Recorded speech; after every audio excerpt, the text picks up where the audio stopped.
Magandang ang boses ng damdamin. Tulong at kalingap ang laging unahin. Hi everyone! Welcome back again to my channel. So for today's video mga kalingap, uy grabe na to. Dito ka mapapabilib kay Kalingap Edu. Grabe yung kanyang pag-support. Kahit na siniraan ka na sa social media, sinabihan na hindi maganda, pero pinapakita niya pa rin yung pagsuporta niya dito kay V, no mga kalingap.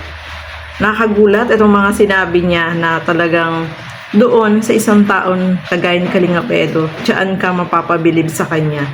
Kasi alam natin, no, mga kalingap, marami siyang mga sinabi na hindi magaganda against kay Kalingap Edu. Pero, ang nakagulat dito mga kalingap, si Kalingap Edu mismo ang nagsabi na nandiyan siya at sinusuportahan pa rin itong si TQ. Grabe, no? Diyan nakakabilib. So, ano ba yung sinabi ni Kalingap Edu? Pag-uusapan po natin sa video na ito mga kalingap. Pero bago natin simulan yan, huwag niyo pong kakalimutan mag-subscribe. Bal Santos Matubang, Kalingap Rob, Ate Edna Vlog. Suportahan din po ninyo yung aking mga kasama sa Karaba, Kalingap Nurse, Kalingap Nolly, Angie De Vera Vlog, Darlene Vlog. Ang inyong lingkod, Gandang Emmy. Sa mga hindi pa po nakapag-subscribe, please subscribe and please hit the notification bell para lagi po kayong updated sa aking mga ina-upload na mga reaction video. So, eto alamin natin mga kalingap. Ano ba itong mga sinabi ni Kalingap Edu na mapapabilib kayo? Tara, panoorin po natin ang video na ito. Yung kahapon guys, medyo medyo... Wala si Arjun eh. Walang QRT mo, wala si Arjun. Oo. Vlog ni Kuya Rab. Sayang kahapon. Grabe heart to heart talk yung kahapon guys. Medyo nadala ako doon. Nag-isip na ko siya tatanong ko ni Kuya Rab, nag-isip na ganun ko kayo. Heart to heart talk yan. Yun nga, inaano ko kahapon. Tata, mag-asawa ka na. Grabe. Ang dami niya itanong, bakit mag-asawa? So yung kahapon guys, yung mga tanong doon yung kanina Rob, lalo na doon sa ano niya, yung parang tawag dito, yung sa natanong may ano ko, parang gusto kong dagdagan yung isang tanong ni Kalingap Rob na kung nasaktan ka, kung babalansin kung kung anong mo doon. May sagot ako kahapon na ano ko yung huling tanong niya sa akin. Parang yun nga, sa lahat ng bagay kasi may yung mga problema, yung ganyan, lalo na yung sa nangyari nitong mga nakaraan, kailangan tang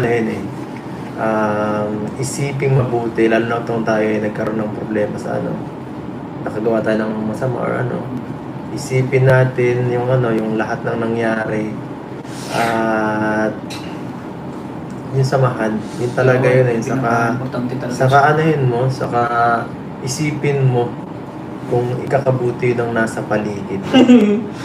Yung mga gagawin mo pa sa susunod. Yung mga susunod kasi kung saka pansinin sana kung yung mga nasa paligid na kung ito ba yung gagawin ba natin ito is makakatulong sa atin, sa peace natin. Yun na lang sana yung sa pangkalawakang pangkapayapaan lagi. Kasi alam ko, napapansin ko siya, minsan nanonood din kasi ako ng live niya. At yun nga, nakikita ko nahihirapan siya sa At medyo ako na hurt kasi alam ko na rin siya ayaw na rin niya.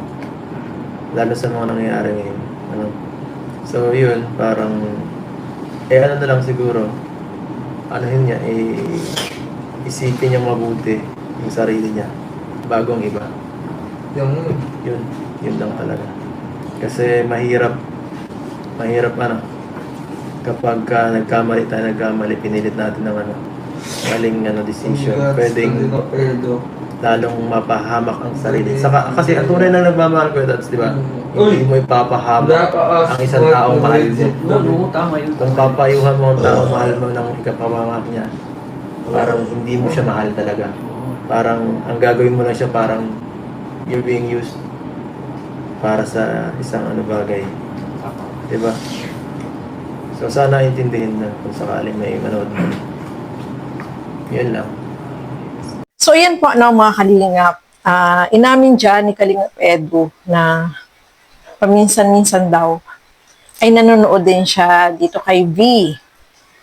So, may advice siya dito sa kanya na sa lahat ng bagay daw na problema, kailangang isipin natin ang mga nangyayari.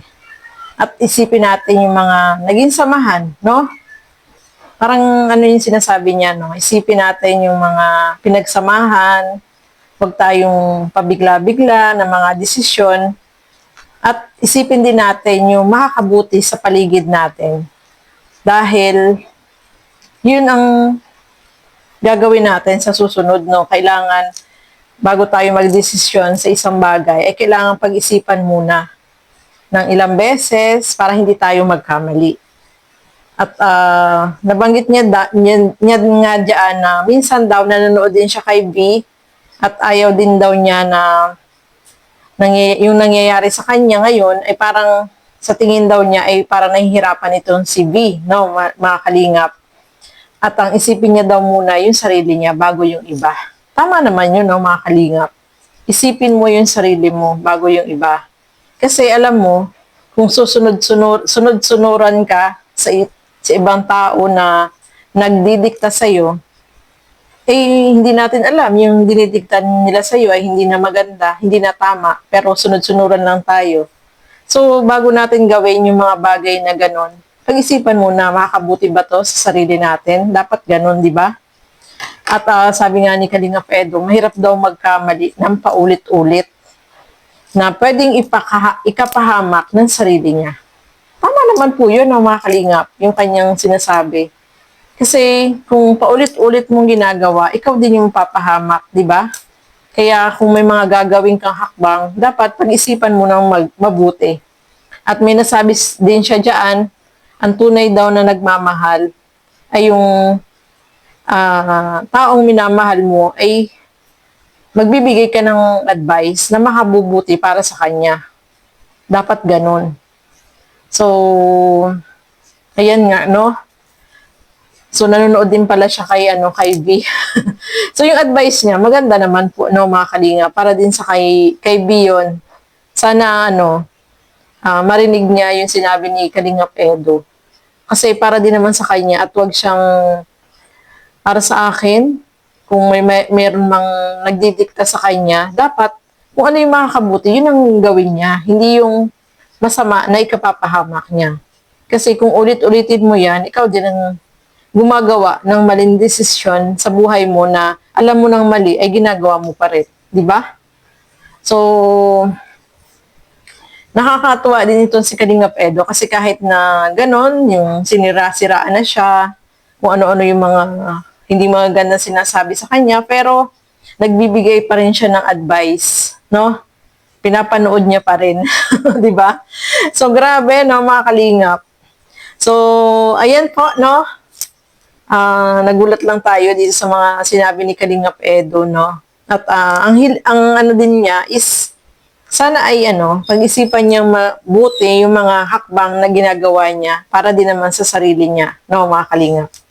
So ayan po, maraming salamat sa inyong walang sawang panonood at pagsuporta dito sa aking mga ginagawang reaction video. Siyempre, supportahan din po natin lahat ng mga Kalingap partners, Kalingap Reactor, ang inyong lingkod, Gandang Emmy, support po natin Kalingap Edu. Ang inyong lingkod, sa mga hindi pa po nakapag-subscribe dyan, please subscribe and please hit the notification bell para lagi po kayong updated sa aking mga ina-upload na mga reaction video. So hanggang dito na lamang po muna.